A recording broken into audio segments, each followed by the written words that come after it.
tradition dans nos colloques que le samedi soir, le premier soir, nous assistions à une séance, non pas du côté de chez Swann, mais du côté de chez la Seine. C'est-à-dire la lecture d'un texte, d'une pièce, et c'est jusqu'à présent toujours notre ami Alain Didier qui était l'auteur de ces pièces. Il est d'une fécondité infatigable, et cette année, de nouvelles compétences d'ailleurs nous rejoignent pour cette lecture qui sera celle, vous l'avez vu dans les programmes, de Louis XVII ou La Survivance. Il introduira un peu son propos et son projet. Si ce n'est pas trop tard, nous pourrons peut-être un peu échanger, discuter, interroger l'auteur. Un peu de patience. En tout cas, nous le remercions très vivement et nous le félicitons pour ces textes. Il n'en est pas à sa première. 14e pièce. 14e. 50 ans. Oui, 14. 50 ans de création théâtrale. 50 ans. Bon, c'est à 15 ans, donc, que j'y suis. Oui, la fécondité que je disais. Dans le dossier Louis XVII. Il présentera aussi les collaborateurs qui nous rejoignent spécialement ce soir. Je le remercions. Excusez-moi, mais faites très attention au micro, car on n'a pas très bien entendu tout à l'heure les autoritaires, et ça ne marche pas très bien. Alors il faut que ça marche, pas Simplement, Nous avons des voix qui portent.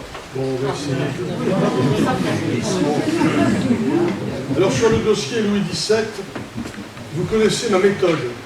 Elle consiste à donner un écho théâtral à des vérités historiques oubliées ou piétinées par l'histoire officielle pour en faire bénéficier un plus large public.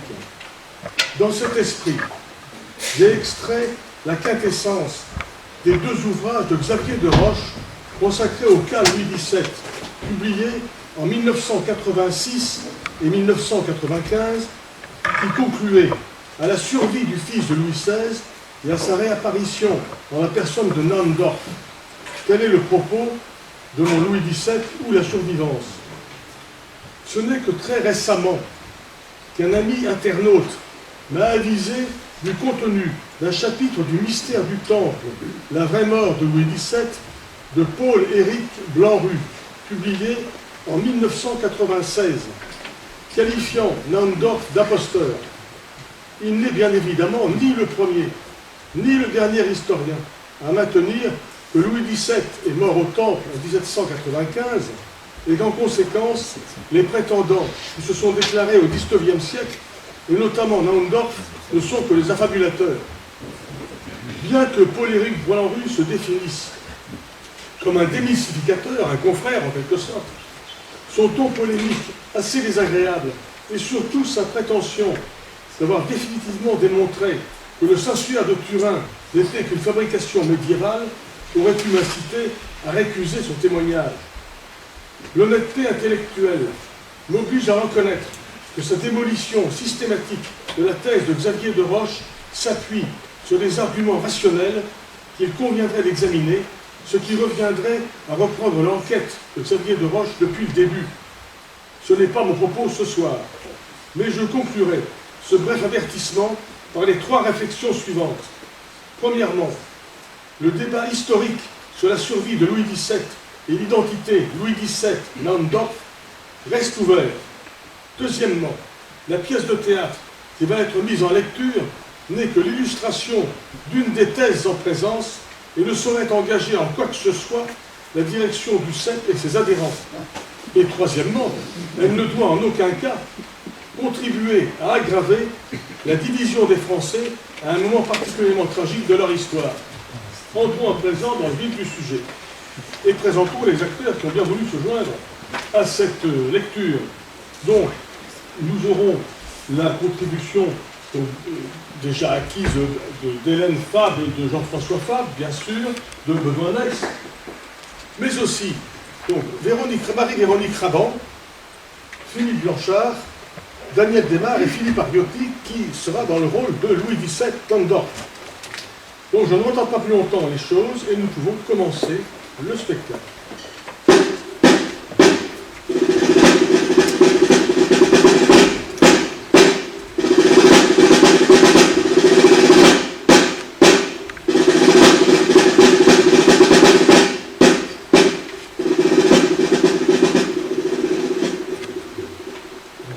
XVII commence bien entendu à la prison du Temple. Les gardiens du petit roi, les époux Simon, reçoivent une visiteuse inattendue, Joséphine de Beauharnais, future impératrice des Français.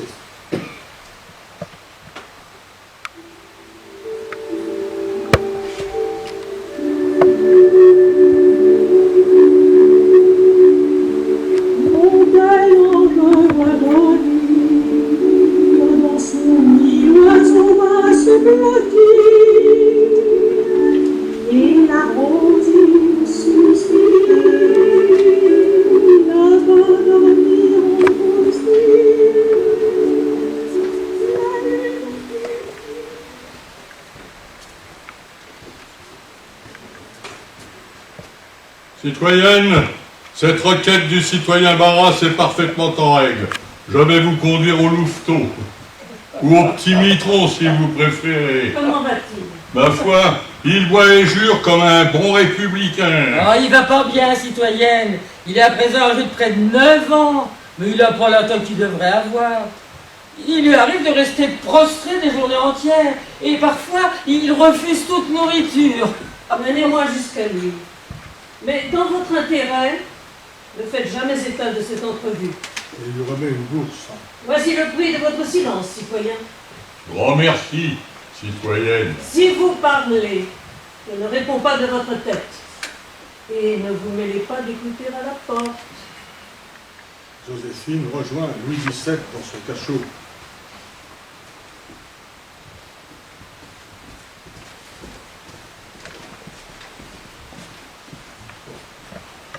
Sire,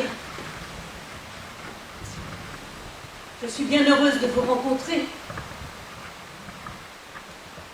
Qui je suis? Appelle-moi maman Joséphine. Je peux t'offrir un bonbon? Hein? Tu n'as plus de maman. Tu ne me connais pas. Pauvre enfant. Sire, je suis venue vous annoncer que vous serez bientôt libre. Qu'est-ce que c'est qu'être libre? Vous allez sortir d'ici. Non, non, sire. Pas comme vos parents, pas avec des gardes. La République ne versera plus le sang des Bourbons. Vous allez connaître la liberté. Mon Dieu, dans quel état! Il est grand temps que la Convention mette bon ordre à tout cela. Qu'est-ce qui te ferait plaisir? Hein? Non, non, tu ne t'appelles pas Capet. Tu veux que Madame Simon te donne à boire? Que lui arrive-t-il? Il est tout révulsé. Tu as soif? Je vais vous faire apporter de l'eau, sire.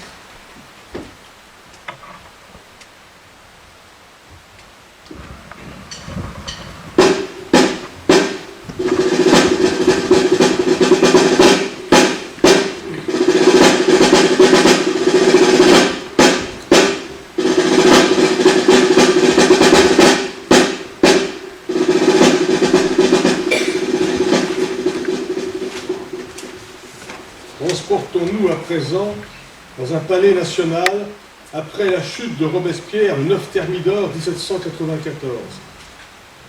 Le conventionnel Barras, qu'on a appelé le roi de Thermidor, s'adresse à un cercle restreint de Thermidoriens. Citoyens, nous avons triomphé successivement du tyran, de l'Autrichienne et de celui qui s'était proclamé l'incorruptible. Nous verrons tout à l'heure ce qu'il en était. Bref, nous avons fait nos preuves, même si nos nuques ne sont pas passées loin du coup près. Et nous nous retrouvons pour proclamer que le sang a s'écoulé, que la consolidation de la République doit emprunter d'autres voies que la guillotine érigée en méthode de gouvernement. N'est-il pas vrai, citoyens? Tout à fait vrai, citoyen, tout à fait vrai. Oui. Non seulement la France est exempte, mais encore les puissances voisines qui vous avez su gré d'avoir affaibli notre vieille monarchie, qui nuisait trop à leurs intérêts, ne dissimulent plus leur hostilité à notre endroit. Ces despotes éclairés, qui n'ont pas renoncé à leurs droits héréditaires, se laissent volontiers aller à nous traiter de scélérats. En éliminant Robespierre, nous avons peut-être empêché que soit commis l'irréparable. Citoyen Courtois, Oui. vous aviez reçu mission de perquisitionner le domicile de la corruptible. Faites-nous part de vos découvertes.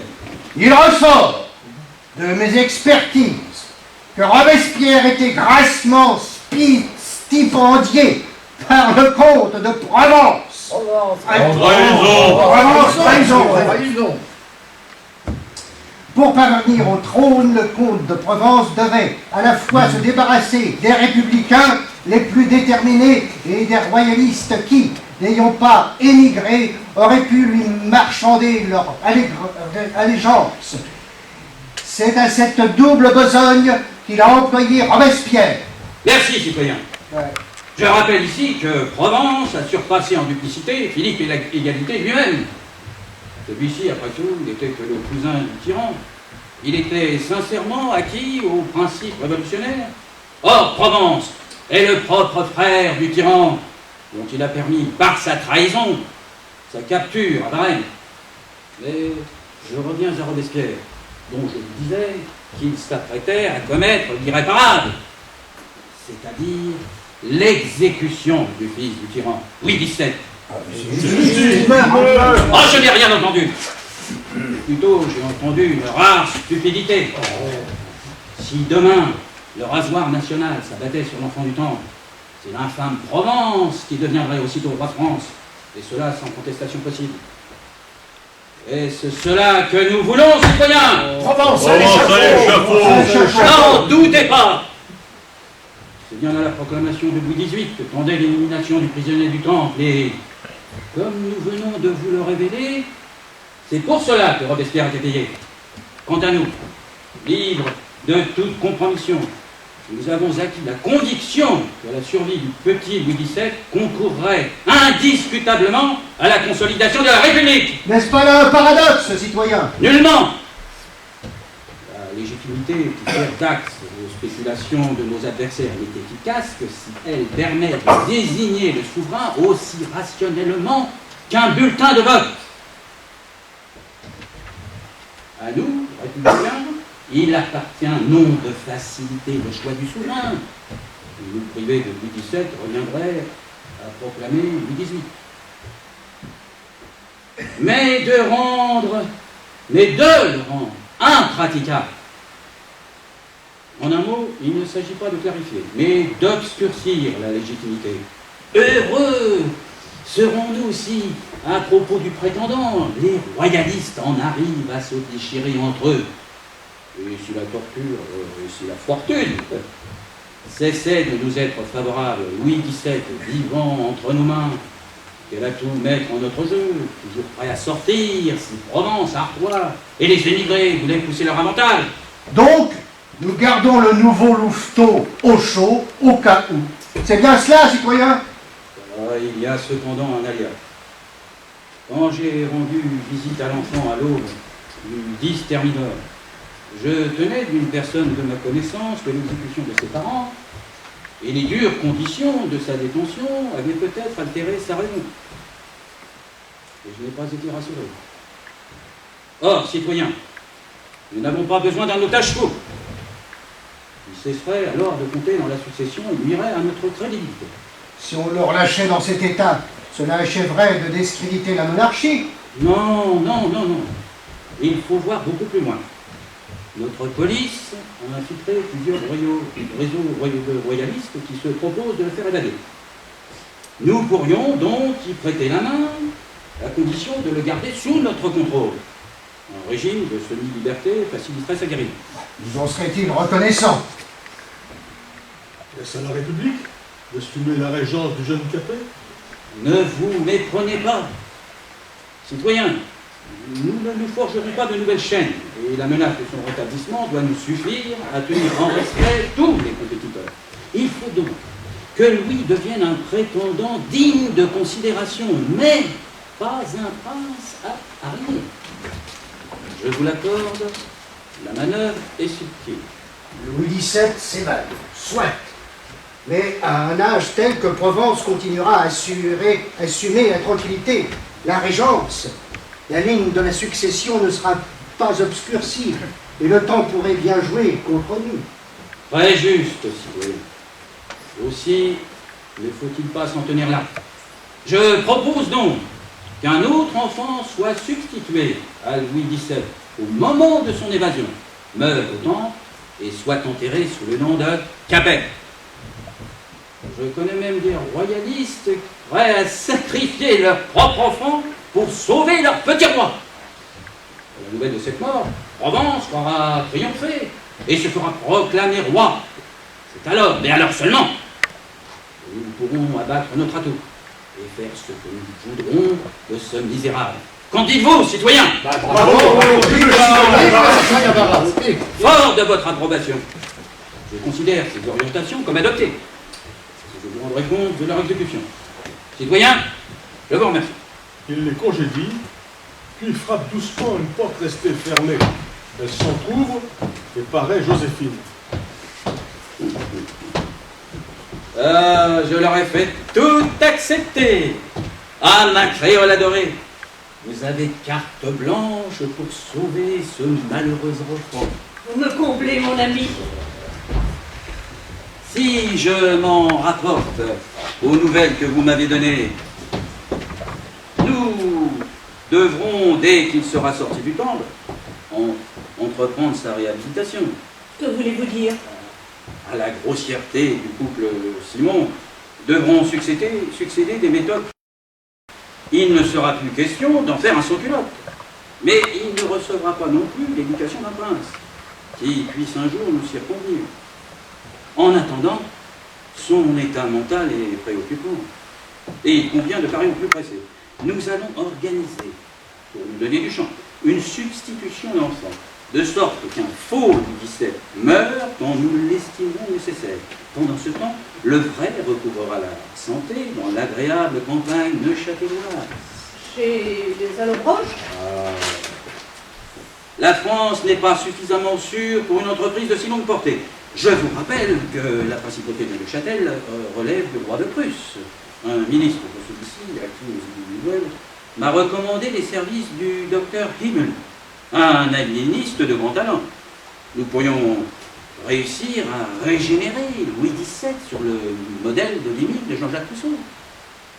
Auparavant, c'est à vous de jouer. Je vous charge de diriger la manœuvre de nos stupides royalistes. Comme je voudrais que la chose soit faite. À votre place, je ne dirai pas un mot de tout cela au petit général Bonaparte.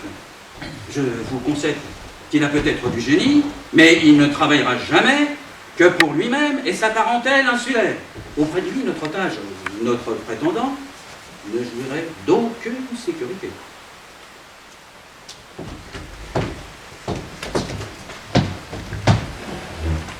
Louis XVII s'est évadé du temple. Nous le retrouvons à l'automne 1810, âgé de 25 ans, en conversation avec son ami Frédéric Lechaud dans la maison de la Neuveville, appartenant à la famille Imeli, près du lac de Bienne, en Suisse. Mon cher Friedrich, vous permettez, n'est-ce pas, que je vous appelle Friedrich? Bien que vous ayez l'esprit aussi français que moi, je ne me lasse pas d'admirer les dispositions de la divine Providence qui a lié si étroitement les Imeli aux Lechaud. Ce grand docteur Imeli auquel je fus confié et qui m'a fait tant de bien, qui avait guéri avant moi le roi Georges III d'Angleterre de ses crises de folie. Et soigné Frédéric de Prusse, dont il était le médecin personnel. N'était-il surtout votre grand-père? En effet. Je lui dois donc la santé et presque un frère. Mieux encore, mon père lui-même vous avait connu dès votre enfance, lorsqu'il était venu présenter des automates de sa fabrication au roi Louis XVI. Il s'est longtemps rappelé l'intérêt que vous aviez porté à ces 3 petits musiciens qui furent vendus ensuite à de riches Français établis à Madrid. Décidément, tout est écrit. Et si Dieu a daigné unir le destin d'un horloger d'Helvétie à celui d'un prince infortuné, ce ne peut être que pour concourir au rétablissement de la monarchie très chrétienne. Je le crois de toute mon âme. Si vous pouviez dire vrai. En même temps, je m'éprouve bien inférieur à ce que les circonstances exigeraient d'un prétendant à la couronne de France. Voyez à quel point Bonaparte tyrannise l'Europe et l'échec lamentable de notre équipée à Strasbourg. Dont vous avez été le seul quasiment à réchapper, alors que toute la vindicte de l'ogre était dirigée contre vous. Gilles et Védal se sont battus comme des lions. Tous les officiers qui avaient pris part à cette révolte ont été fusillés et les prisonniers déportés à Toulon. Vous-même avez été gravement blessé et c'est ce qui vous a sauvé. À Crépy-en-Valois, j'ai été déclaré intransportable et personne ne s'est plus intéressé à ce chrétien Fuchs dont j'avais emprunté l'identité. C'est là, nouveau miracle, qu'un peu plus tard, vous m'avez retrouvé et ramené ici pour que je puisse me rétablir avant de reprendre le combat. Frédéric Guillaume de Prusse m'a fait une proposition. Avant cela, revenons s'il vous plaît une dernière fois à vos tribulations entre le Temple et Stralsund. Il ouvre le mététoire. J'ai entrepris de rédiger votre biographie, qui étonnera toute l'Europe. Au Temple, on me forçait à m'enivrer, alors que mon père, ma mère, ma tante, la noble et pure Élisabeth, des milliers de citoyens totalement innocents étaient conduits à l'échafaud. Pardonnez-moi si je n'ai pas toujours été très clair. Dès que je fus guéri, ceux qui avaient organisé mon enlèvement au Temple décidèrent de me présenter au dernier chef de la Vendée martyre, puis à ceux de l'armée de Condé en Allemagne. Je fus reconnu, mais se garda bien de me proclamer roi. La fausse annonce de votre mort avait libéré des ambitions qu'il n'était plus possible de réfréner. Il aurait fallu que le comte de Provence, qui s'était improvisé roi de France, se contentât du titre de régent. Et vos cousins avaient choisi leur camp. Quelques années plus tard, j'étais presque parvenu à convaincre le malheureux duc d'Enghien. Peut-être est-ce pour cela que Bonaparte l'attira dans ce guet-apens. Il lui fut fatal, au mépris du droit des gens. Pichegru se préparait à m'appuyer. On lui a pas laissé le temps. Il s'étrangla lui-même dans son cachot.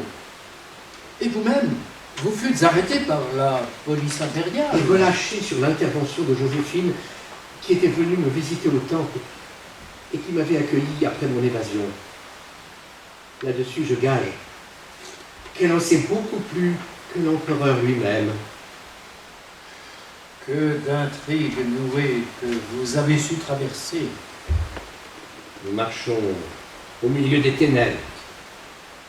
C'est à cette époque aussi que je rencontrai Marie-Adélaïde d'Orléans.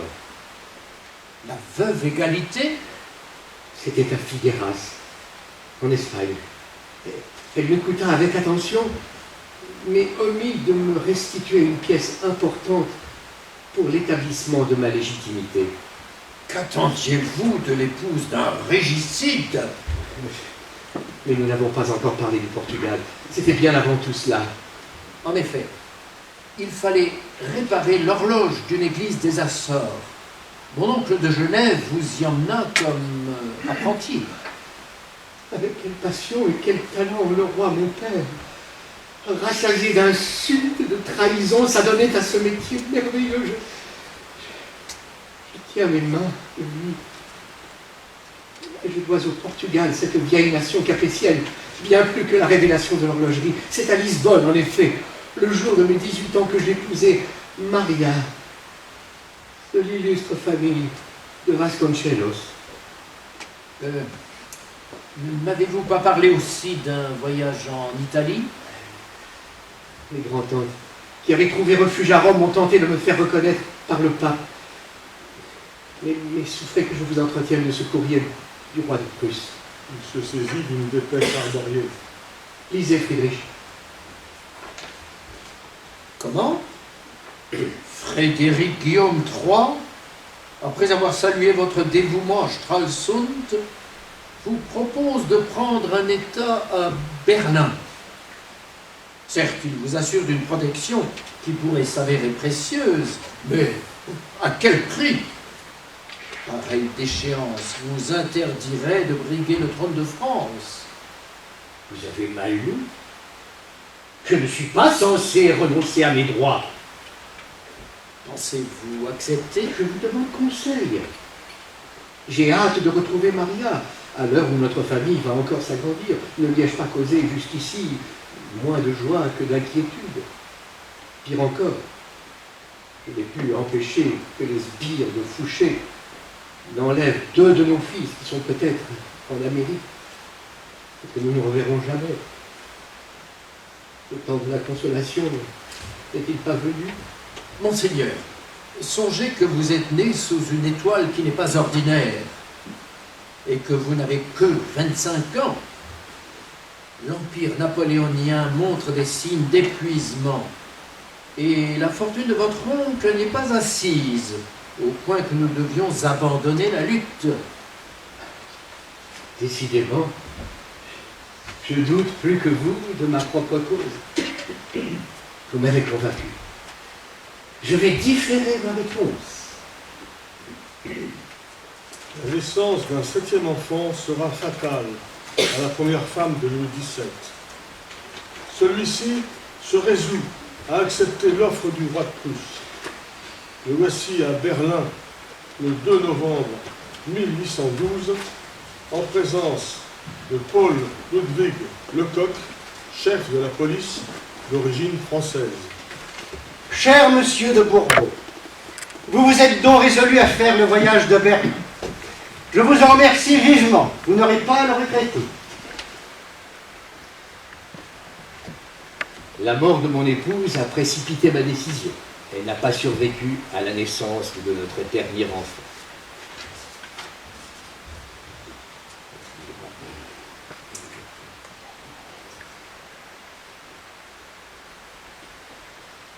Permettez-moi d'abord, lorsque mon épouse fut morte en mettant au monde mon 7e fils, j'ai désiré connaître ce Lecoq qui dirige la police berlinoise, et me voici.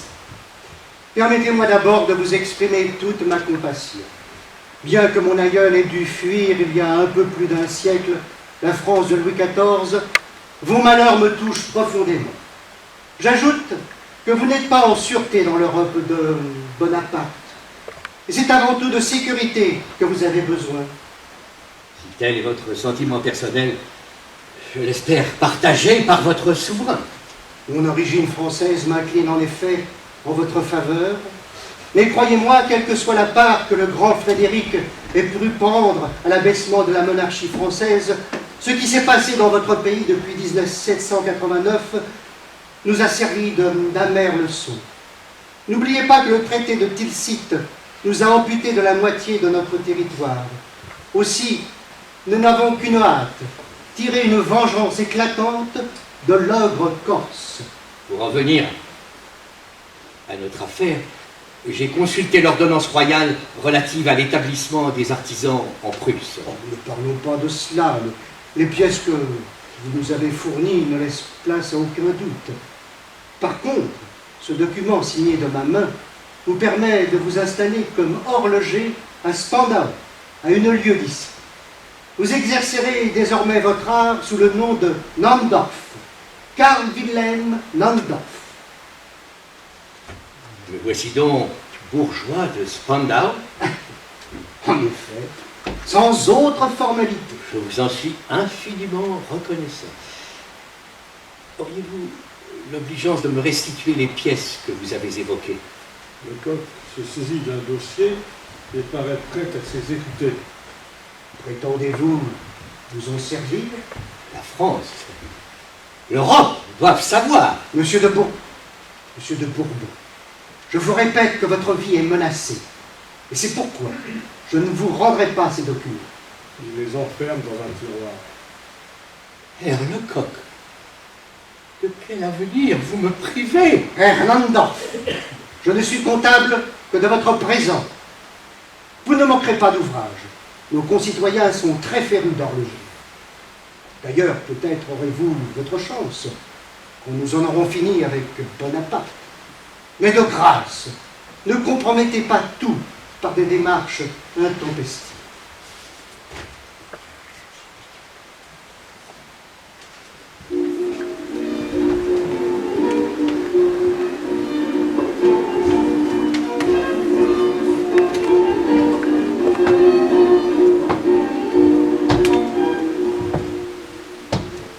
En avril 1814, Joséphine reçoit le tsar Alexandre Ier à la Malmaison. Elle n'est plus impératrice. Les Russes et les armées de la coalition victorieuse de Napoléon occupent la capitale. Alexandre Ier baise la main de l'impératrice, très cérémonieuse.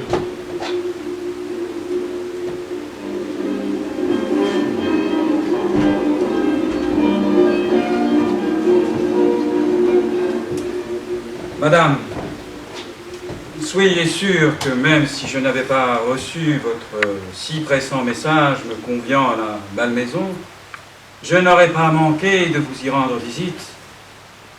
Je vous présente mon aide de camp, le prince Trubetskoy. Celui-ci s'incline avec déférence. Sire, je vous sais gré d'avoir accepté mon invitation. Mes respects, prince. Avec l'abdication de l'empereur Napoléon s'est tournée une sombre page de l'histoire de l'Europe. Jusqu'au bout, ce grand stratège nous a infligé des défaites, mais il n'a pas pu nous empêcher d'arriver à Paris. Je suis bien conscient que des fusions de sang français nous séparent, mais la langue française qui nous est commune marque aussi que nous partageons un peu de votre civilisation. J'ai donné des ordres stricts pour que l'occupation de votre pays soit aussi supportable que possible. Je souhaite vivement, en outre, qu'elle ne dure pas plus longtemps qu'il n'en faudra pour rétablir votre ancienne monarchie. Votre Majesté aura noté que je lui destine une communication de vie ou de mort. Une telle entrevue exige le secret le plus absolu. Le tsar signifie son congé à Trubetskoy que l'impératrice confie à un domestique. Puis Joséphine et le tsar prennent place dans le salon. Ce que j'ai décidé de vous révéler, sire, a un rapport direct avec le rétablissement de la légitimité que vous avez évoquée. La question paraît, madame, assez simple à trancher. Louis XVIII doit monter sur le trône des Bourbons. Quant à la restauration, vous y êtes, sire. Mais quant à la légitimité, vous n'y êtes pas. Tous les morts ne sont pas dans les tombeaux. Que voulez-vous dire? Ce n'est pas Louis XVIII qu'il faut mettre sur le trône de France, mais Louis XVII, le fils de Louis XVI. Il serait donc vivant? Je vous l'assure. Celui qu'on a déclaré mort avait été substitué. Moi qui vous parle, j'ai abrité le petit Louis XVII après son évasion du Temple. Vous, madame? Et pourquoi avez-vous fait cela? Quelque temps auparavant, j'avais visité le prince dans sa prison. C'était un enfant naturellement rayonnant, mais que la mort tragique de ses parents avait plongé dans un profond abattement. Je m'attachais à lui. Deux partis s'affrontaient alors à son sujet. Le premier entendait achever l'extermination des Bourbons, le second voyait dans ce malheureux une monnaie d'échange, un atout dans une négociation, Robespierre même. Il songeait quand il emmena Louis XVII à Meudon. Mais Thermidor arriva avant qu'il ait pu mettre son projet à exécution.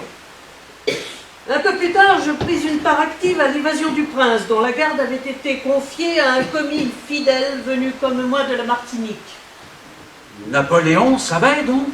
Tous les secrets d'État ne sont pas bons à révéler. L'empereur ne découvrit l'existence de Louis XVII qu'après l'arrestation du duc d'Enghien, quand il apprit que les deux hommes s'étaient rencontrés en Allemagne, et il le fit capturer à son tour par la police de Fouché. Sans doute aurait-il attenté à sa vie, mais je parvins à le circonvenir et à faire libérer le jeune prince. Je suis abasourdi. Et à présent? Frédéric Guillaume III de Prusse sait exactement où se trouve Louis XVII, qui exerce actuellement le métier d'horloger près de Berlin. Il vous confirmera tout cela. Madame, je verrai demain Talleyrand pour lui dire que le trône de France revient au fils de Louis XVI et non au comte de Provence. Le théâtre s'assombrit que Mozart en congé de l'impératrice. Cette entrevue eut lieu. Peu de temps après, Joséphine décéda d'une maladie foudroyante. On parla d'un bouquet empoisonné qui lui serait parvenu 3 jours auparavant. Et le médecin du tsar, dépêché auprès de la mourante, conclut en ce sens. C'est un coup de Talleyrand.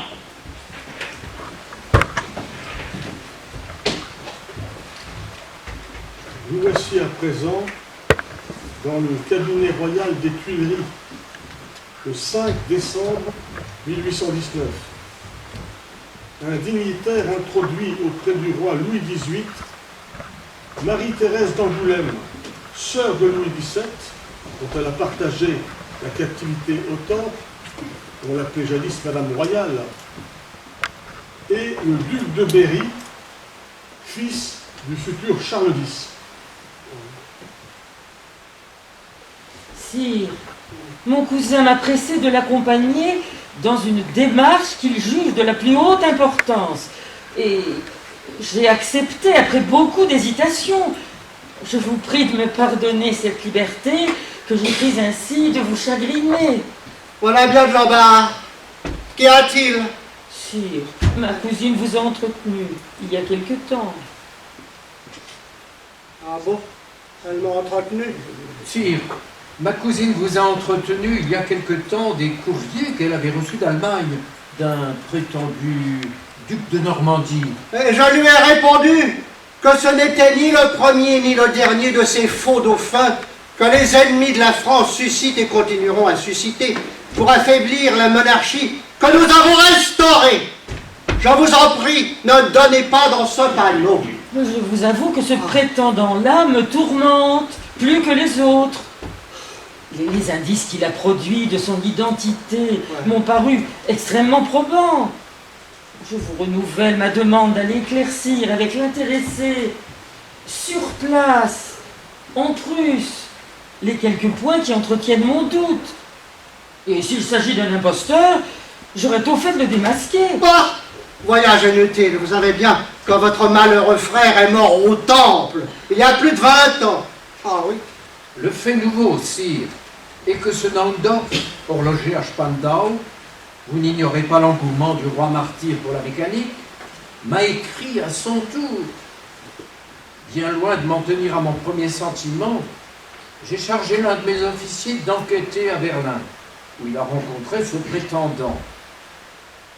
Il en est revenu bouleversé et parfaitement convaincu que nous avons affaire au propre fils de Louis XVI.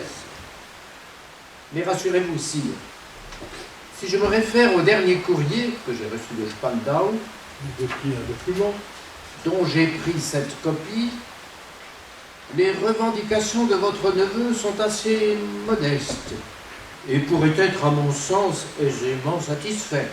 Aurez-vous l'impudence de m'affliger cette lecture? Mais mon oncle, je vous en supplie, écoutez ce message. Monsieur, tout ce que j'ai fait jusqu'ici pour me réunir à ma sœur a été sans succès.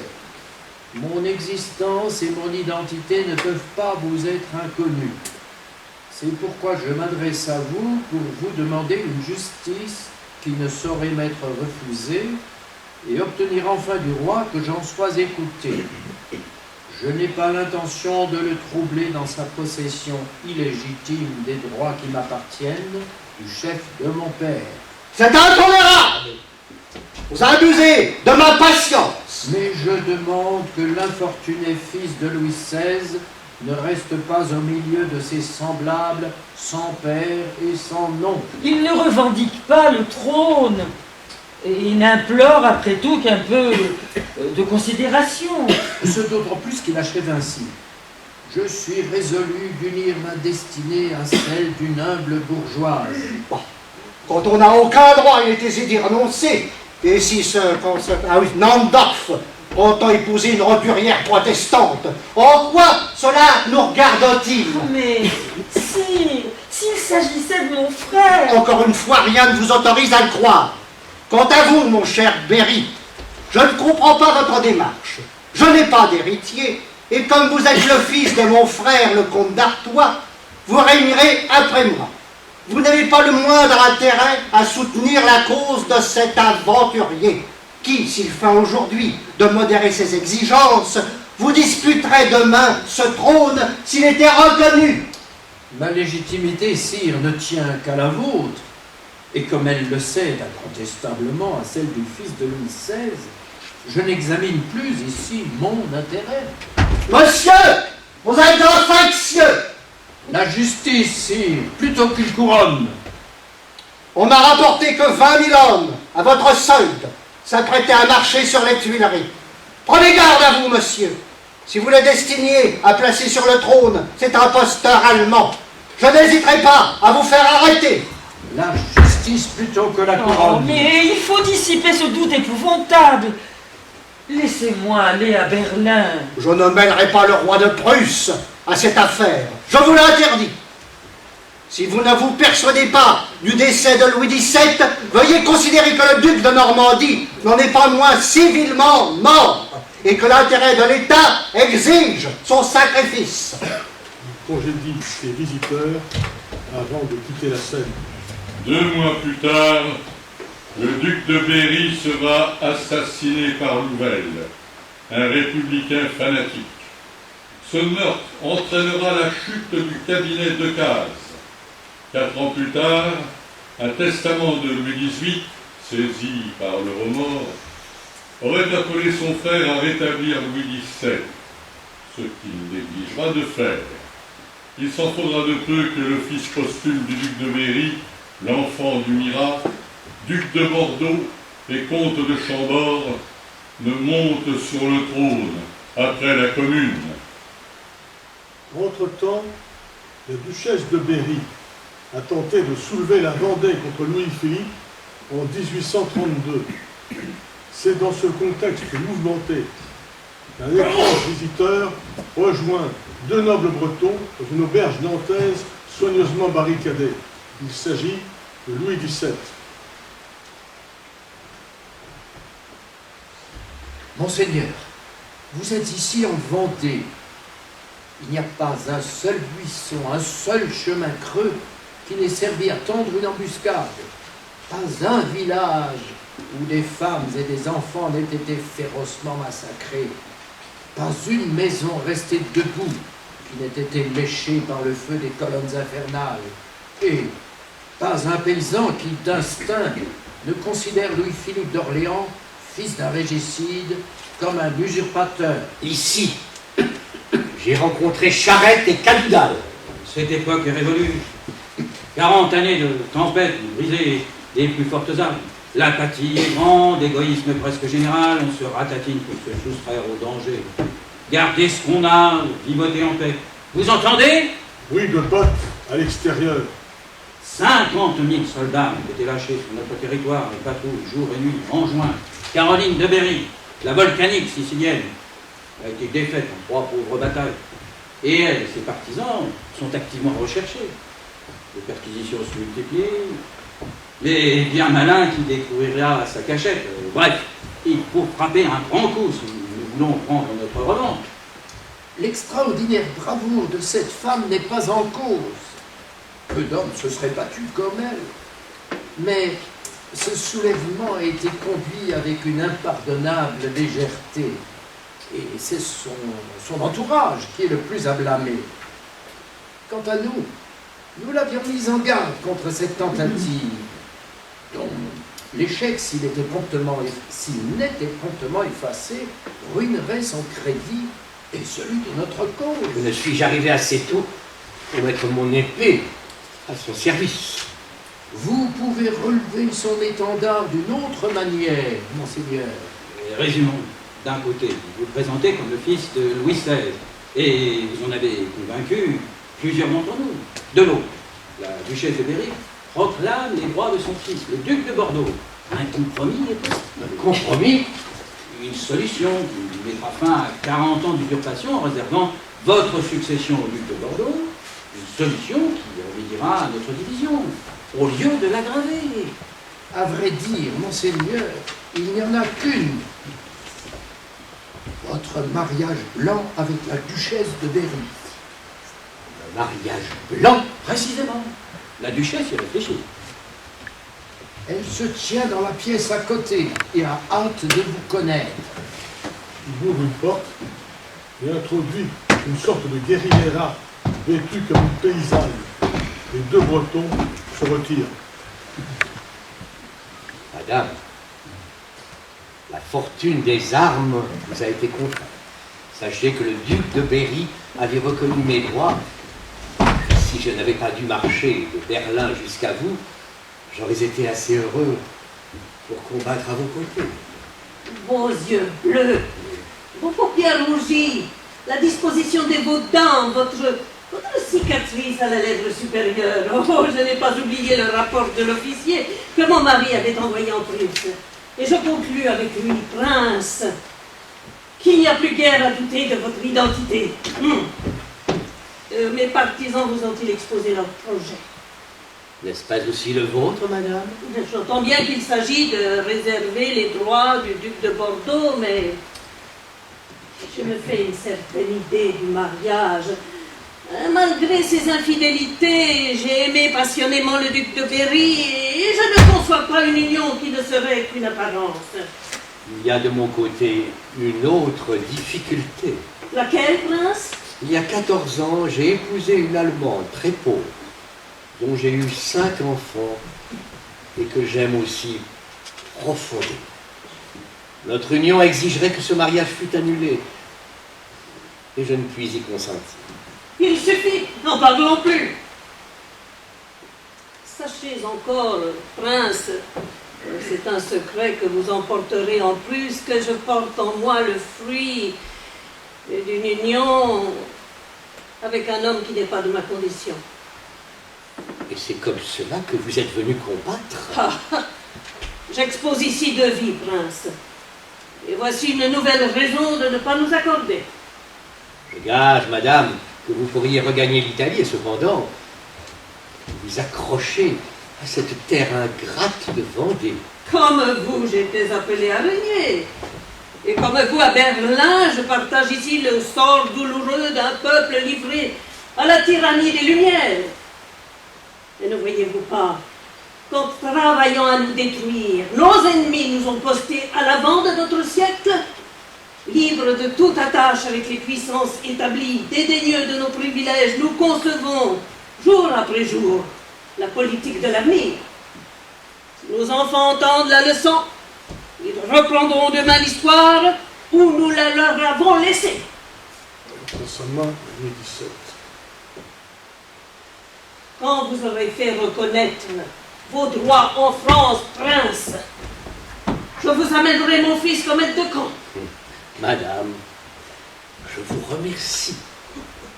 Le nom d'obscurité, quelques jours plus tard, on retrouve Louis XVII face aux 2 nobles Bretons. Vous n'épouserez pas Caroline de Berry? C'est donc votre dernier mot, monseigneur? Je m'en suis expliqué devant votre comité. Dans ces conditions, je crains qu'il ne vous faille rentrer en Prusse. Vous m'abandonnez donc?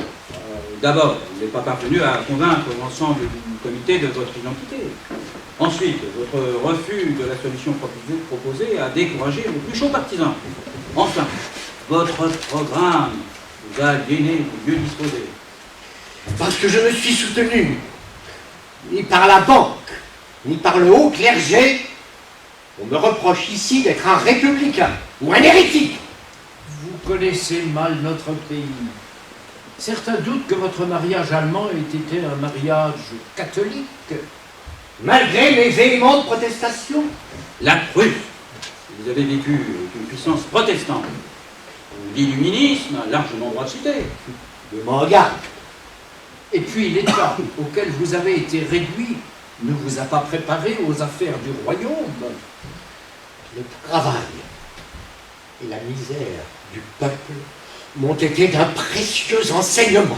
Vous avez certes beaucoup voyagé, mais la diplomatie vous est inconnue. Oh, monsieur, c'en est trop!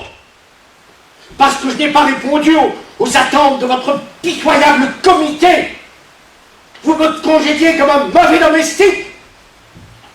Je croyais qu'en matière de monarchie, il suffisait que la filiation du prince fût établie. Les talents ne manquent pas en France. Je saurais bien composer le ministère le plus compétent de toute l'Europe. Et vous, qui me soupçonnez d'être un républicain, ne recherchez-vous pas un roi assujetti à la volonté des hommes plutôt qu'à celle de Dieu? Oh, monsieur, nous serions donc des démocrates. Auriez-vous perdu l'esprit? J'irai seul à Paris pour soutenir ma cause. Adieu!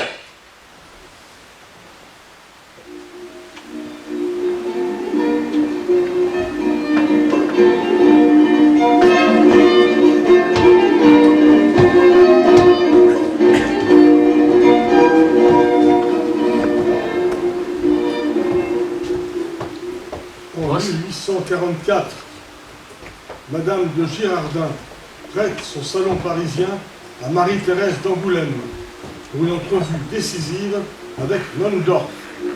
La sœur de Louis XVII est accompagnée de ses dames d'honneur.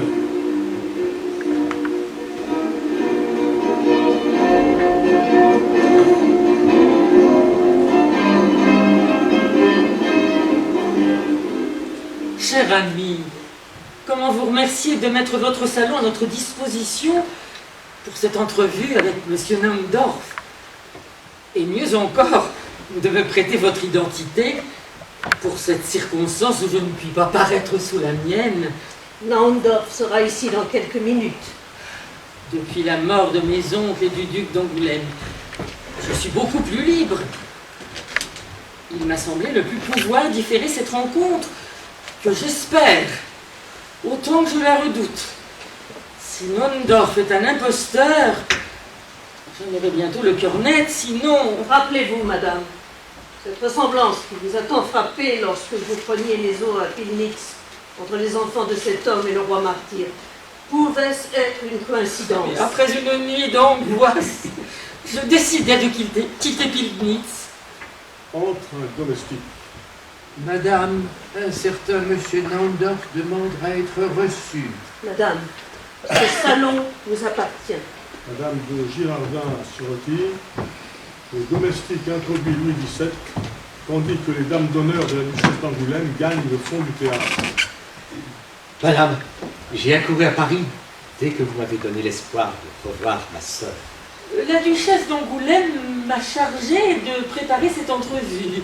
Veuillez considérer, monsieur, que mon honneur y est intéressé.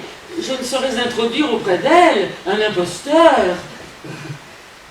D'après nos renseignements, après 20 ans passés en Prusse, vous résidez actuellement en Angleterre? À Londres, en effet.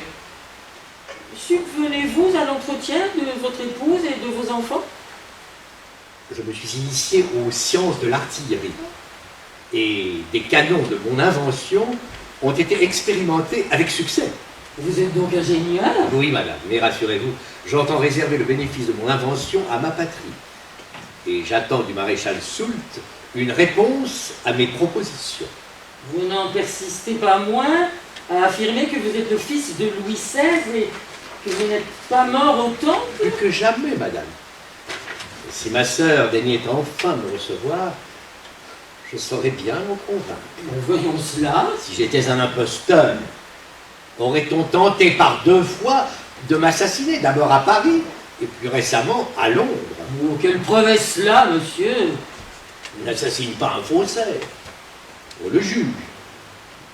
Il est avéré que mon agresseur de Londres, qui avait auparavant tué mon ami Friedrich, est un agent de Louis-Philippe. Oh, c'est là que vous donnez beaucoup d'importance. De ce Louis-Philippe qui, quelques années plus tard, m'a proposé 100 000 francs or et une rente annuelle à titre d'apanage de prince français reconnu, moyennant l'abandon de tous mes droits à la branche d'Orléans. J'ai refusé avec indignation ce plat de lentilles. Admettons. Il reste que vous avez attendu 20 ans pour vous signaler à l'attention de la duchesse d'Angoulême, et qu'alors, ce devait être en 1816, vous aviez déjà dû lui communiquer les éléments que vous jugiez les plus aptes à la persuader. Nous sommes aujourd'hui près de 30 ans plus tard. Pourquoi croyez-vous la duchesse a-t-elle toujours refusé de vous rencontrer? Si ce n'est, c'est parce que vous n'aviez rien produit de décisif. Ma sœur avait échangé la prison du Temple contre une autre prison, celle de nos oncles et de la raison d'État. Mais je n'ai pas tout dit. Puisque vous paraissez vous intéresser à mon sort, je vais vous révéler quelques preuves indiscutables que je pourrais lui fournir. Je vous écoute. J'ai à un sein une excroissance qui a la forme d'une fraise. C'est déjà un signe distinctif. Mais j'en ai deux autres plus importants. Le premier, provenant de l'inoculation du vaccin de la variole. Il a fait une forme particulière. Car vous devez savoir, madame, les enfants de France étaient vaccinés à l'aide d'un instrument spécial. Ma sœur porte la même marque que moi. Et l'autre, monsieur? Vous voici capturé. Vous qui m'êtes étrangère. Jugez quel intérêt la duchesse d'Angoulême prendrait à cette démonstration. Le second signe est absolument propre. Et personne ne peut l'imiter. Je possède à la cuisse gauche un dessin tracé par les veines fémorales qui représentent une colombe. Ce signe était connu à la cour de mon père Louis XVI sous le nom de Saint-Esprit. La duchesse d'Angoulême s'évanouit et ses dames d'honneur se précipitent pour la dégrafer.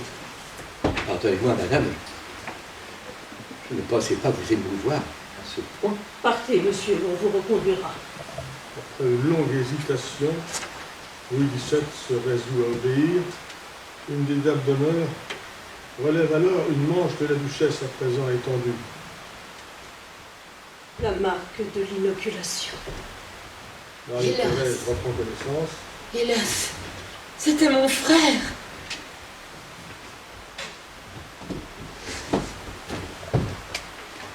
La fin du voyage approche. Louis XVII fait d'abord la connaissance heureuse de M. Van Buren au port de Rotterdam, en Hollande, en janvier 1845. Monsieur du Bourbon, permettez-moi de vous présenter des excuses du gouvernement hollandais. Je suis heureux de vous restituer votre passeport et les précieux documents que nous avions saisis. Me contraignez-vous néanmoins à regagner l'Angleterre?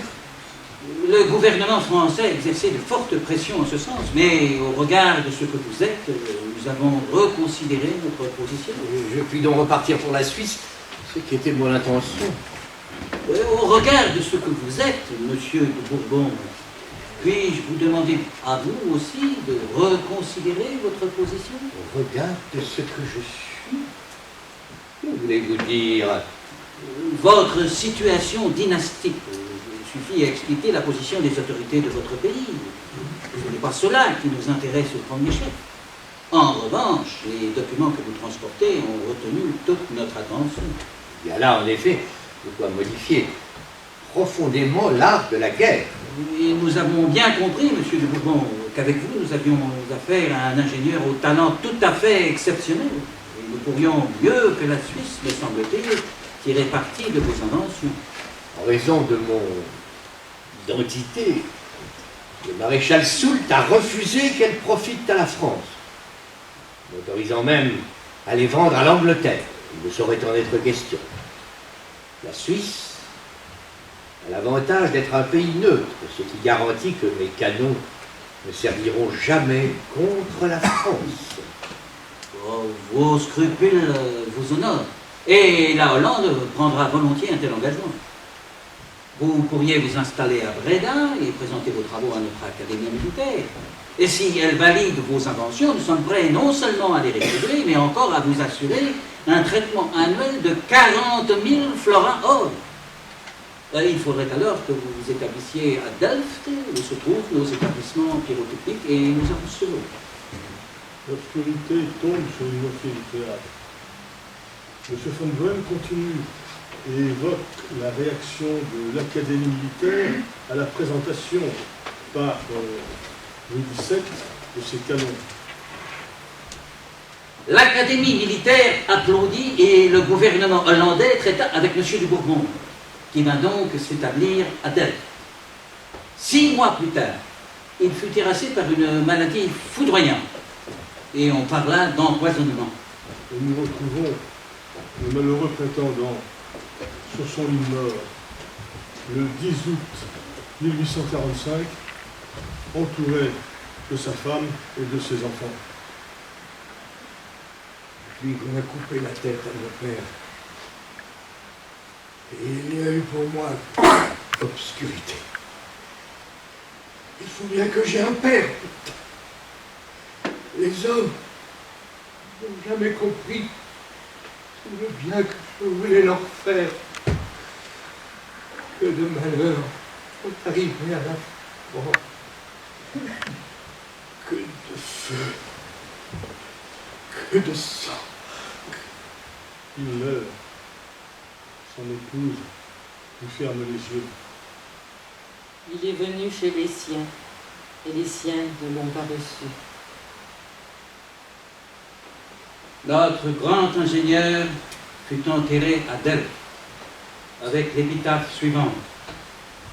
Ici repose Louis XVII, Charles Louis, duc de Normandie, roi de France et de Navarre, né à Versailles le 27 mars 1785, décédé à Delft le 10 août 1845.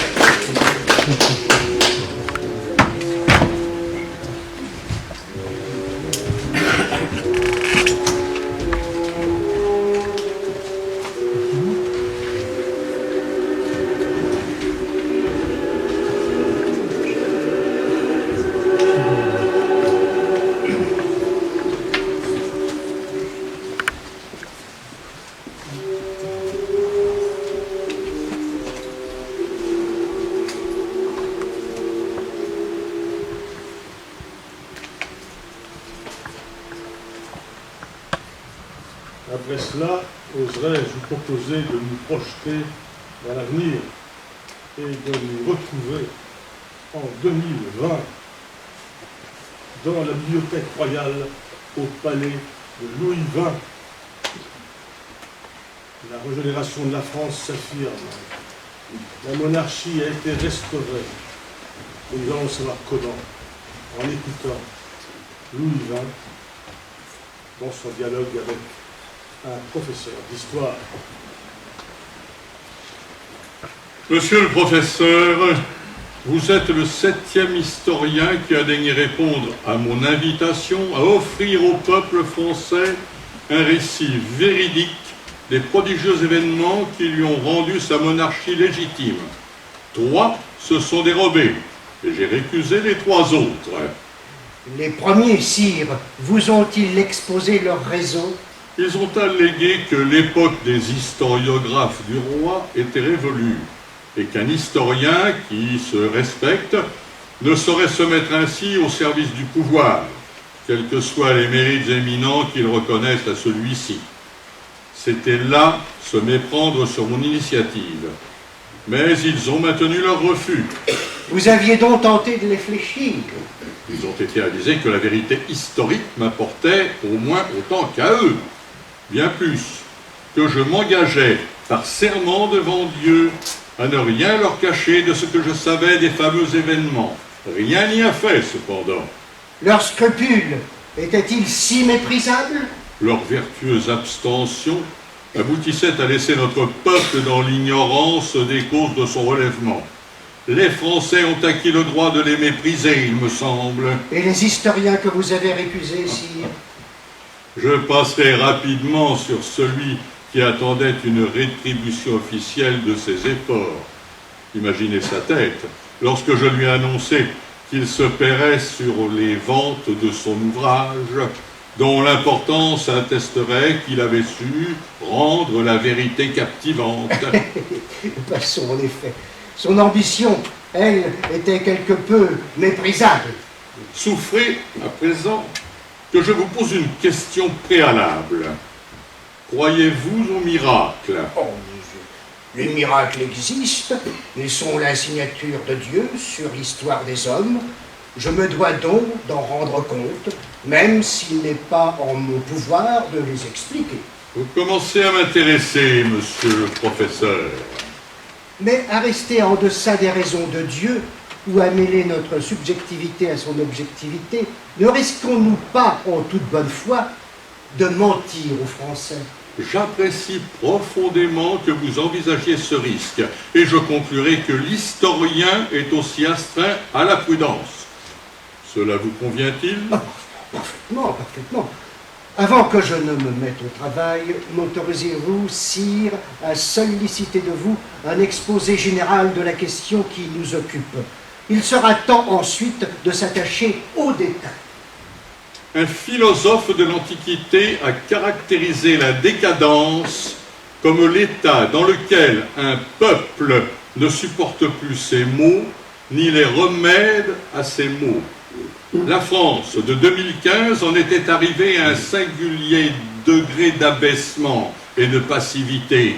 Les traités européens nous avaient dépouillés de notre souveraineté agricole et les meilleures terres du monde ne parvenaient plus à nourrir notre population.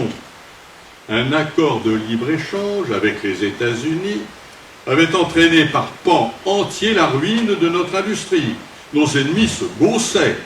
Il n'y avait plus en France, disait-on, que des touristes et des fonctionnaires, dont l'entretien, toujours plus coûteux, concourait à l'appauvrissement des citoyens. Ce n'était pas faute d'avoir réduit drastiquement le nombre de ressortissants. Depuis longtemps, la famille avait été marginalisée. L'avortement nous avait privés de notre avenir et l'euthanasie de notre mémoire. Cependant, comme la nature a horreur du vide, d'autres peuples s'employaient activement au remplacement d'une autre sur son propre sol. C'était hier et déjà, nous ne voulons plus nous en souvenir. Sire, ce tableau est saisissant. Je le reconnais pour authentique, ayant vécu moi aussi tout seul. Paul Valéry nous avait avertis. Les civilisations sont mortelles. Et à vue humaine, la France paraissait condamnée. Ces élites, dans leur zèle à promouvoir un nouvel ordre mondial, avaient à peu près totalement perdu le sens de leur mission. C'est alors, précisément, qu'intervint le miracle. De l'alchimie du diable, nous allons devoir nous hausser à l'intelligence de Dieu. Le roi se lève et s'absorbe un instant dans une prière muette. Situons rapidement le nœud du problème. Depuis le péché originel, l'homme tente invariablement à se passer de Dieu et à se mettre à sa place. Le cycle républicain, ouvert en 1789, triste parenthèse aujourd'hui définitivement refermée, n'a pas eu d'autre ambition. Né enfant trouvé et mort célibataire, selon la formule de Renan, l'individu divinisé par la Révolution, reçu pendant 2 siècles l'amère tribut d'êtres de chair et de sang, de famille, de profession, passé au crible de la liberté et de l'égalité déchaînée. De même, que le peuple juif, élu par Dieu, avait rejeté son Messie. La France, baptisée à Reims avec Clovis, et fille aînée de l'Église, avait manifestement renié son histoire et sa vocation. Ce qui restait de son peuple allait-il être dispersé sur toute la terre, à l'aune du peuple élu, détruit sur place, supplanté comme tant d'autres nations avant lui? C'est là que s'exerça non seulement la pitié, mais la justice de Dieu. Sa justice, autant que sa pitié, sire. La pitié de Dieu ne saurait contredire sa justice. Après un si long interrègne, le sacrifice des Français martyrisés par la Révolution avait fini par balancer l'audace des renégats. Faites-vous allusion au sacrifice consenti par Louis XVI et Louis XVII? Et à celui de tant de Français impitoyablement massacrés par les puissances ténébreuses issues de nos prétendues lumières, en haine de la foi et du pays réel.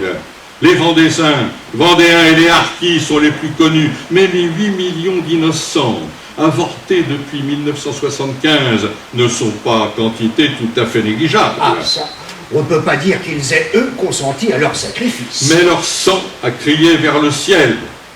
Soudain, l'histoire de France se précipita. Ce qui devait entraîner notre disparition se mit à travailler à notre relèvement. Nous arrivons à 2017, n'est-ce pas? En effet, aux élections présidentielles, contre toute attente, le Parti national l'emporta. Bien qu'elles aient commencé à investir ses organes dirigeants, les forces obscures ne voulurent pas couvrir le risque d'être débordées par l'élan populaire. Elles mobilisèrent alors toutes leurs ressources internes et externes. En 24 heures, une grève générale paralysa la France, tandis que des émeutes éclataient dans les grandes agglomérations. La rupture des relations diplomatiques avec notre pays fut décidée par les grandes puissances et le Conseil de sécurité de l'ONU saisit. La passation des pouvoirs fut retardée au mépris de toutes les règles démocratiques. Ce qui nous restait d'armée et de police fut tourné par un soi-disant comité intérimaire contre le parti victorieux, dont les principaux cadres furent arrêtés. Mais vous, sire, que faisiez-vous? Je recevais à Rome les ordres du Seigneur. Vous étiez alors totalement inconnu en France. En effet, à peine 1000 personnes n'auraient pu citer le nom du prétendant orléaniste. Mais malgré un important ouvrage historique et une pièce de théâtre talentueuse, le descendant de Nondorf ne représentait strictement rien sur l'échiquier démocratique. Sur celui de Dieu, en revanche, il était tout, comme nous allons le vérifier. Le grand miracle? Exactement. En 2017, je m'étais rendu à Rome, après l'avènement de notre pape. Les malheurs de la France m'avaient inspiré de solliciter une audience que je désespérais d'obtenir. À ma grande surprise, les portes du Vatican me furent largement ouvertes. À ma vue, le visage du Saint-Père s'éclaira, et il me traita aussitôt avec des attentions exceptionnelles, dont le motif se fit bientôt jour. À ma totale stupéfaction, il me conduisit à l'endroit où l'archange Saint-Michel lui avait parlé, m'apprit-il, à l'aube de son pontificat. Notre haut protecteur lui avait alors prédit le dernier abaissement de la France et le retour de sa mission historique. J'entendis alors cette révélation prodigieuse. Fils de Louis XVI, la France a expié ses nombreux crimes et c'est vous que Dieu a choisi comme l'instrument de son relèvement. Je tombai éperdu aux pieds du pontife, protestant de mon indignité. Il me le revint fraternellement.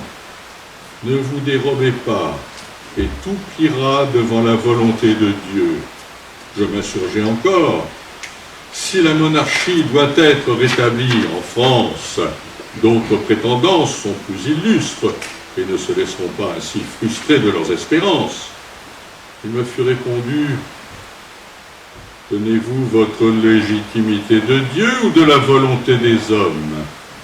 La race des Capétiens n'est pas éteinte, mais c'est en vous qu'elle doit revivre, conformément aux règles de dévolution de la couronne dans le royaume de France. Je songeais alors à l'épopée de Jeanne d'Arc. Dois-je me faire sacrer à Reims, demandai-je. Non. C'est à Rome que vous recevrez l'onction.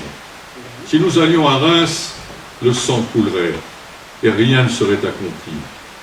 Comme Charlemagne, je fus donc sacré à Rome, à Saint-Louis des Français, en présence d'une dizaine de témoins. L'aventure de la grande restauration commençait.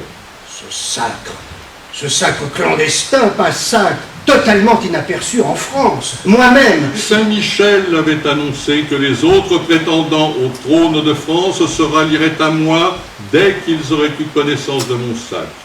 J'entrai aussitôt en contact avec eux, avec l'appréhension que vous imaginez. J'avais en tête les avanies que l'infortuné Louis XVII avait subies de la part de ses oncles et de Louis-Philippe. Au contraire, la proclamation les rassura, comme si l'enchaînement de ces circonstances extraordinaires, attestées par un bref pontifical des plus solennels, les dispensait soudain de tenir un rôle dont les événements tragiques de 2017 laissaient entrevoir les formidables périls. Et c'est ainsi que leur désistement me permit d'adresser mon manifeste aux différents mouvements de résistance qui s'étaient constitués. Nous sommes à présent en 2018, il me semble. Mon manifeste, Déplie un document tiré d'un rayonnage, portait en effet la date du 25 août 2018, jour de la Saint-Louis. Il arriva à point pour réchauffer l'ardeur des combattants, qui n'avaient pas admis que sous la pression des forces que j'ai évoquées, l'aile pragmatique du Parti national se rallia à un gouvernement d'union républicaine de plus en plus impopulaire. Là-dessus, un terrible scandale de santé publique éclata. Pour des raisons de rentabilité à courte vue et pour complaire aux allogènes implantés sur notre sol, l'abattage de nos troupeaux avait été confié à des équarrisseurs confessionnels, ignorant toute précaution d'hygiène. Il s'ensuivit des empoisonnements et des épidémies dévastatrices. Et une partie de la population renonça à la viande, entraînant la ruine de notre filière d'élevage. Puis, le gouvernement, plutôt que de déclarer l'éclat en faillite, décréta la réquisition des dépôts bancaires des particuliers. Il se murmura partout que cette saisie servirait notamment à payer les forces de l'ordre chargées de réprimer la résistance. Quel était exactement le rapport des forces? Les différents mouvements de résistance avaient procédé à un efficace maillage du territoire, mais leurs moyens militaires étaient dérisoires. Très peu de ces combattants improvisés avaient appris l'usage des armes, et ils étaient au surplus divisés. Cependant, de plus en plus de Français indignés rejoignaient les maquis déjà constitués. Le drapeau blanc frappé du Sacré-Cœur devint peu à peu un signe de ralliement. Puis, le grand pape vint au secours du grand monarque en lançant de Rome un appel à la croisade. Il fut entendu, des jeunes héroïques affluèrent du monde entier. Le concert diplomatique qui avait isolé notre pays se fissura et quelques États, se souvenant de l'amitié de la France, misèrent sur l'avenir en reconnaissant la résistance royale et chrétienne. Les conditions du basculement étaient réunies. Il se concrétisa par la fraternisation d'une partie décisive des forces de l'ordre avec la résistance. Un certain 13 mai 2019, 102 ans après Fatima, 61 ans après Alger. Bien entendu, la suite est connue. Entrée triomphale à Paris, démission du gouvernement d'Union républicaine, amnistie générale, pour la forme un référendum, ratifia notre nouvelle constitution monarchique à 75% des voix. La France est aujourd'hui en train de reprendre son rang, l'un des premiers du monde. Pensez que nous avons le bonheur d'assister à tout cela. Vos travaux s'arrêteront à ma prise de fonction. La monarchie a le temps pour elle, et vos enfants écriront tranquillement la suite. L'historien, cependant, ne s'adresse qu'à la raison. Pour parler au cœur des hommes, la beauté est nécessaire. Je vais donc faire appel à un poète. Il composera cette Franciade que Ronsard avait ratée. Cette fois, c'est cadeau.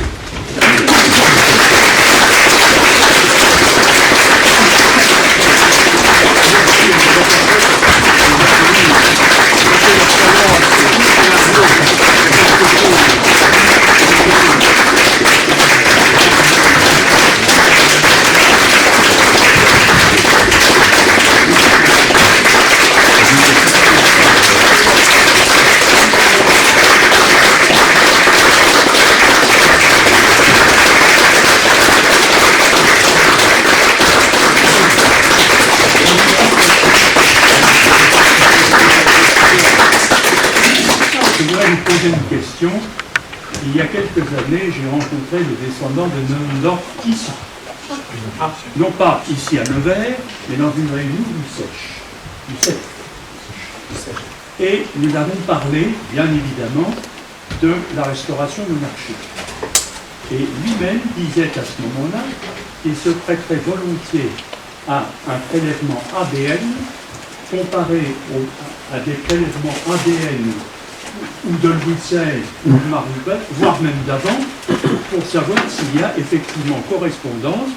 Tout récemment, la justice russe a décidé de reprendre le problème du décès du tsar. Parce que, comme vous le savez, on a trouvé en 1988, n'est-ce pas, pas loin de Yekaterinbourg, les corps de ceux que l'on suppose être la famille impériale. Mais il y a eu certaines contestations, et c'est ce qui conduit le gouvernement russe à reprendre la question et à refaire des analyses, si je puis dire, des prélèvements, pour savoir s'il s'agit bel et bien de Nicolas II et de Féodor Werner. Par conséquent, je pense que moi-même, qui suis monarchiste dans la circonstance, je me pose la question de la légitimité, mais je me la pose en toute honnêteté, sans préjugés. Et je pense que dans le cas de Neuendorf, il s'agirait de pouvoir prouver qu'il était bel et bien, ça a été d'ailleurs la raison du refus, le correspondant, ou s'il ne l'est pas. Et s'il ne l'est pas, il y en aura d'autres. À ma connaissance, oui, l'expérience qu'il envisageait a été menée récemment par le professeur Lucotte, que certains connaissent, et le résultat serait positif. Il aurait à la fois quelque chose des Bourbons et de Habsbourg. Ah bon, oui, c'est la question de l'information qui m'a été donnée il y a 18 mois environ dans un repas, un dîner-débat, organisé par l'UNEC. Oui. Il y avait, comme meneuse du débat, une personne qui s'est présentée comme la continuatrice des travaux de Roche, qui est mort maintenant. Et à cette occasion, elle a passé la parole devant 40 personnes au professeur Lucas, justement, qui a donné le résultat de cette investigation. Donc je vous donne la suite, je ne la tiens pas du prince, de détester le nom d'or, mais il semble que cette expérience-là a été une commission constituée un jour, composée de représentants des trois ordres, est-ce que je veux dire, venir en quelque sorte aux états généraux, revenir en arrière, n'est-ce pas, qui, en quelque sorte, aurait pour tâche de déterminer quel est le prétendant le plus... Parce qu'il y en a plusieurs. Vous savez, il y a les Bourbons avec le duc d'Anjou, il y a le comte de Paris, pas de Paris, et puis même d'autres, je crois me souvenir. Enfin, il y en a au moins 4 ou 5. Bien sûr. Il ne faut pas créer de conflit, il faut essayer justement de juger en toute justice. De discrétion que requiert ce genre de texte qui ne peut pas diviser les Français comme des amis. Mais il est intéressant. Les royalistes. Pour le cas, je vous en remercie parce que pour le cas, je ne savais pas quoi penser. Je dis franchement, j'avais eu l'occasion de le rencontrer, Et je ne mettais pas forcément en doute, mais je disais qu'il faut absolument... Vous savez, vous l'avez expérimenté dans d'autres domaines, ce genre d'expérience, donc c'est l'ADN, etc.